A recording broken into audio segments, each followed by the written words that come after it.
যদি একজন সহকারী পক্ষকে এইভাবে কেউ হামলার বিচার তো করতে পারে না, ফুলার প্রাণ লাগায়। যদি আমার প্রভোস্ট স্যারকে কোনো প্রক্টর স্যারকে যদি উনি মার খেয়েছে নাকি? এইভাবে আঘাত করতো, এইভাবে মার দিত, আপনারা কি করতেন? আপনারা তখন কি করতেন? আপনারা ঠিক বলেন, তদন্ত চালায় যাইতেন যেখানে স্পষ্ট ফুটেজ আছে, যেখানে সময় লাগবে সেখানে সময় লাগবে। সময় কেন? দুনিয়ার কোনো ট্রাইব্যুনালে এত সময় লাগে না। দুনিয়ার কোনো সময় দিয়ে 2 থেকে 3 দিন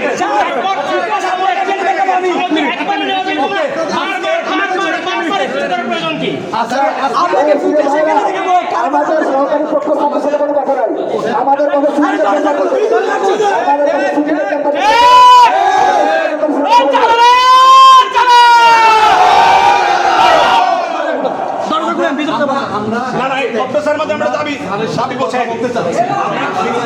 ভাই দরজা খুলেন, ভাই দরজা খুলেন।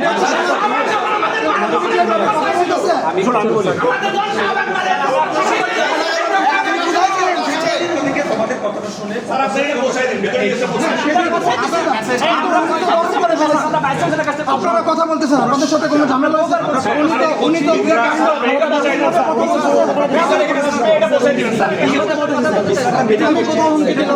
আমি কি বললাম? উনি বলবো উনি কেমন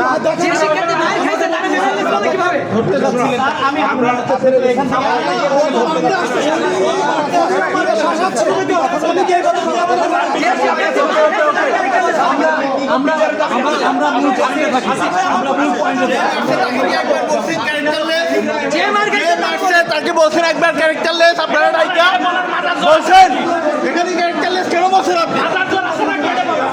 কেন বললেন?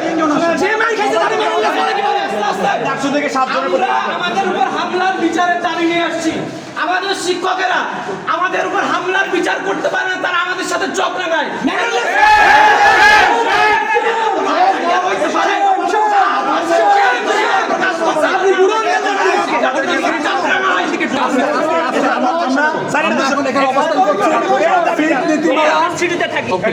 আমরা ফিট নীতিমালা এবং একই সাথে ফ্যাসিবাদের দোষর যে সকল শিক্ষক কর্মকর্তারা এখন পর্যন্ত ক্যাম্পাসে আছে তাদেরকে বরখাস্ত করা এবং আমাদের শাহবাগ থানায় শিক্ষার্থী হল সংসদ প্রতিনিধি, ডাকসু প্রতিনিধি, সাংবাদিকদের উপর যে হামলা হয়েছে সেটার দ্রুত তদন্ত রিপোর্ট পাবলিশ করে সেটা তদন্ত রিপোর্ট সাপেক্ষে তাদেরকে বিচারের আওতায় নিয়ে আসা, অপরাধীদের এই বিষয়গুলো নিয়ে এখন